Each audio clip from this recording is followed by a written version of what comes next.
Salut à tous, c'est le Conseil du Livre, on se retrouve aujourd'hui pour une nouvelle vidéo où on va parler d'un petit shonen très sympa, Hell's Paradise de Yoshikaku, publié aux éditions Kazé. Avant de commencer, je voulais vous dire que je continue à faire des tests pour améliorer mon rendu vidéo. Je pense que du coup, là, niveau image, c'est pas trop mal, je crois avoir compris comment fonctionne ma caméra. Il était temps après cette vidéo quand même. J'essaye maintenant de faire un petit studio avec des lumières et tout. N'hésitez pas à me dire si vous avez des conseils, des astuces pour le rendre un peu plus chaleureux et un peu plus dynamique. Bref, c'est parti. De quoi parle ce manga? L'histoire se déroule au XIe siècle au Japon.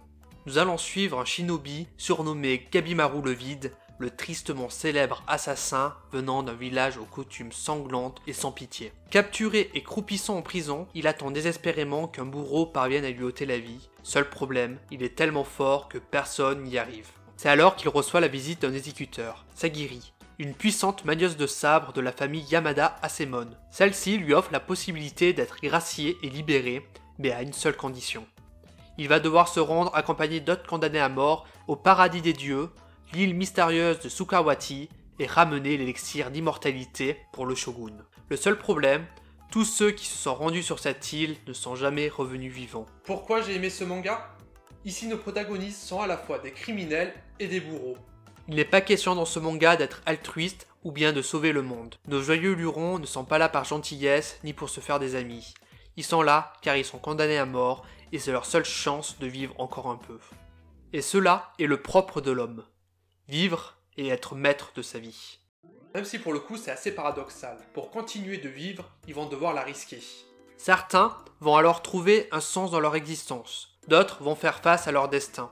Et des personnages dans ce manga, ce n'est pas ce qui manque. Les différents protagonistes nous sont présentés de manière simple, classique, efficace, comme dans tout bon shonen qui se respecte, par un tournoi.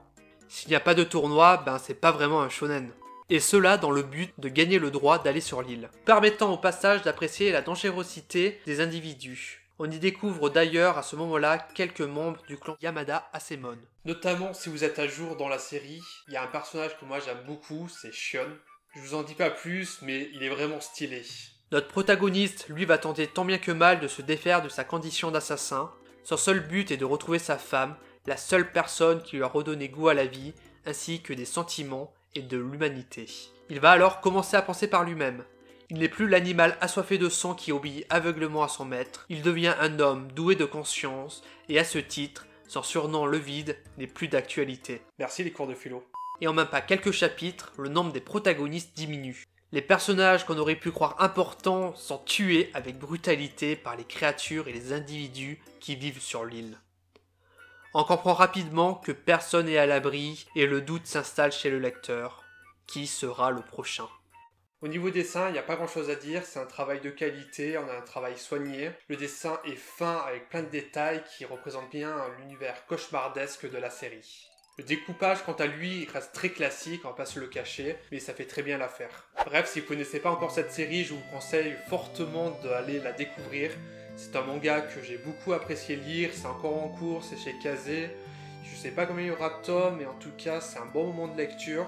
Il y a des personnages vraiment intéressants, ça vaut le détour, l'histoire est intéressante. Quoi dire de plus à part lisez ce manga. En attendant, je vous laisse me dire en commentaire si vous avez lu ce manga et quel est votre personnage préféré. Comme je l'ai dit plus tôt, moi c'est Shion. D'ailleurs, je comprends pas pourquoi les personnages aveugles dans les mangas sont toujours aussi badass. N'hésitez pas à vous abonner à mon compte YouTube pour ne rater aucune autre vidéo. Mettez un pouce bleu. Abonnez-vous à mon compte Instagram et Twitter. Et je vous dis à une prochaine vidéo. Salut!